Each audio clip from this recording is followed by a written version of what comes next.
Welcome back to Solid Orange. I'm Landon Walker, reporting from Henry Motorsports. I'm going to give you my 3 keys to success for the Clemson Tigers against the Troy Trojans this weekend. You know, I think Clemson's coming off a good win against the Auburn Tigers on the road. Anytime you get a win on the road against the SEC team, that's a success to me. You know, I think there are always things that Clemson can improve on, and they will be able to improve as the season goes on. The first key to success is going to be finding depth at the offensive line and the defensive line. I think it's going to be very important and very crucial for the Tigers to be able to find 6, 7, 8 guys they can go to war with on the trenches. You know, I think having that depth at offensive and defensive line is going to be very important as the season gets going, the grind gets going. You want to have 7, 8 guys you can kind of depend on in order to put in any kind of situation you have a guy go down in a big game.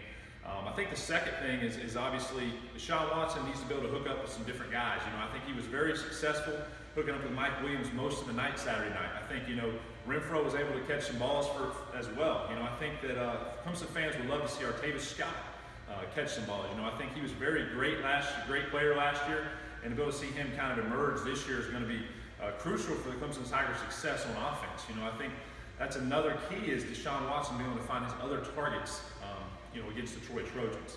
The third key and the final key is going to be the explosive plays for the Clemson offense. I think when you get into a game like the Troy Trojans, you know, obviously Troy's not going to give Clemson anything, but I think being able to find that big play downfield is going to be very huge for Clemson going forward as the season kind of progresses. You know, I think when you get into your bigger games, Florida State, Louisville, you're going to have those big plays in order to change the offense, change the whole outlook of the game, be able to give yourself a little bit of edge going into those games by finding that big play now. So maybe they can open up the big play. Until next week, those are my 3 keys to success.